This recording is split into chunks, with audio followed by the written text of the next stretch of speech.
جہاں تک پہلے مسئلے کا تعلق ہے کہ تہجد اور تراویح ایک نماز ہیں یا الگ الگ، تو اس میں جمہور ائمہ جو ہیں ان کا نقطۂ نظر یہ ہے کہ تہجد الگ نماز ہے اور تراویح الگ نماز ہے۔ اس کی وجہ یہ ہے کہ تہجد عربی میں بھی اور شریعت کے نقطۂ نظر سے آپ اچھی طرح جانتے ہیں کہ آخر شب میں پڑھی جانے والی نماز کو کہتے ہیں۔ حالانکہ بخاری شریف اور ترمذی میں جو 3 دن نماز پڑھنے کا ذکر ہے تراویح کا، تو وہ آپ جانتے ہیں کہ پہلے دن عشاء سے لے کر تہائی رات تک، دوسرے دن عشاء سے لے کے نصف رات تک، اور تیسرے دن تقریباً سحری کے قریب وقت تک نماز پڑھی گئی۔ تو ظاہر بات ہے کہ اگر وہ تہجد کی نماز ہوتی تو وہ آخر شب میں پڑھی جاتی، تو عشاء سے لے کر تہائی رات تک پڑھنا، آدھ رات تک پڑھنا اور پھر سحری کے قریب تک پڑھنا، یہ خود اس بات کی دلیل ہے کہ تہجد کی نماز نہیں تھی، وہ ایک الگ نماز تھی۔ اور دوسری بات یہ ہے کہ نبی اکرم صلی اللہ علیہ وآلہ وسلم نے فرمایا کہ رمضان کے روزے اللہ تعالیٰ نے فرض کیے اور سننت لکم قیامہ، اور اس کا جو قیام ہے نا، اس کو میں نے آپ کے لیے سنت کیا۔ تو ہم جانتے ہیں کہ تہجد کی نماز تو پہلے سے سنت تھی، بلکہ تہجد کی مشروعیت تو ابتدائی اسلام میں ہجرت سے پہلے فرض ہوئی تھی، پھر اس کی فرضیت ختم ہوئی اور نفل ہونا جو تھا وہ باقی رہ گئی، جیسے ابو داؤد کی روایت ہے۔ تو پہلے سے اگر اس کی فرضیت ختم ہو گئی اور سنت ہونا اس کا جو ہے باقی ہے، تو پھر اب الگ سے اس کو سنت کرنے کا کوئی مطلب نہیں بنتا کہ ایک چیز تو پہلے سے سنت ہے، تو اللہ تعالیٰ کے رسول دوبارہ کہہ رہے ہیں کہ میں نے آپ کے لیے سنت کی اس کو، تو ظاہر بات ہے کہ ایک لا حاصل بات ہوتی ہے، اس کا کوئی مطلب نہیں بنتا۔ تو خود یہ لفظ بتا رہا ہے سننت لکم قیامہ، کہ جس آپ روزہ فرض ہوا، اب ایک نئی چیز فرض ہو رہی ہے، ایک نئی چیز سنت ہو رہی ہے، یعنی پہلے روزہ فرض نہیں تھا، اللہ تعالیٰ نے روزہ فرض کیا، وَسَنَنْتُ لَكُمْ قِيَامَهُ، اور میں بھی اس کے قیام کو آپ کے لیے کیا کرتا ہوں، فرض کرتا ہوں۔ تو یہ لفظ خود بتا رہا ہے کہ یہ قیام رمضان یا تراویح جسے ہم کہیں، بہرحال جو کچھ بھی کہیں لفظ سے تو کوئی فرق نہیں پڑے گا، تو جس طرح رمضان پہلی مرتبہ فرض ہوا، اس طرح یہ قیام رمضان جو ہے اس کو میں نے آپ کے لیے سنت کیا۔ اور اگر اس کو تہجد قرار دے دیں تو یہ پہلے سے تہجد فرض تھا، پھر وہ منسوخ ہوگی، اس کی سنیت اور اس کا سنت ہونا یہ پہلے سے کیا ہے، ثابت ہے۔ اور اس کے علاوہ تیسری بات یہ ہے کہ جہاں یہ 3 دن تراویح پڑھنے کا تذکرہ بخاری میں ہے اور اس طرح ترمذی میں ہے،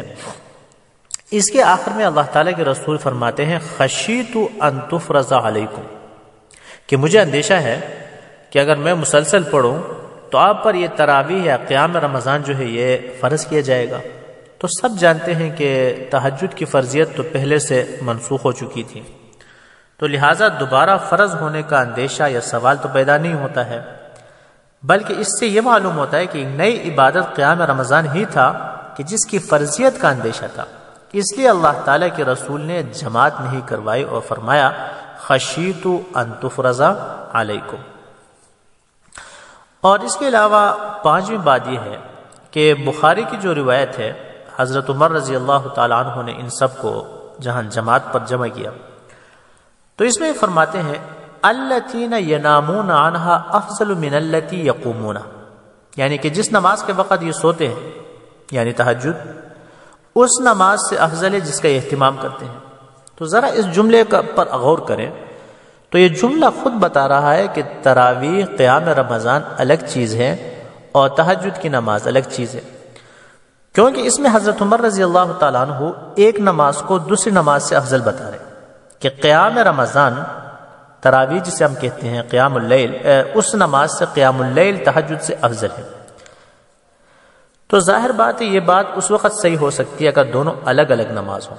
ورنہ حضرت عمر رضی اللہ تعالیٰ عنہ یوں نہ کہتے کہ اس نماز سے وہ نماز افضل ہے، بلکہ یوں کہتے ہیں کہ بھئی ایک ہی نماز ہے، تو اب پڑھنے کے بجائے اگر یہ آخر شب میں پڑھتے تو بہتر تھا۔ حضرت عمر رضی اللہ تعالیٰ نے یہ نہیں فرمایا، بلکہ فرمایا کہ یہ نماز جو یہ پڑھتے ہیں جس کا اہتمام کرتے، اس سے وہ نماز افضل ہے جس کا یہ لوگ اہتمام نہیں کرتے ہیں، وہ سو جاتے ہیں۔ تو حضرت عمر رضی اللہ تعالیٰ عنہ کا یہ انداز خود بتا رہا ہے کہ تہجد الگ نماز ہے اور تراویح یا قیام رمضان جو ہے وہ الگ نماز ہے۔ حضرت نے یہ نہیں فرمایا کہ یہ جو تہجد ابھی پڑھتے ہیں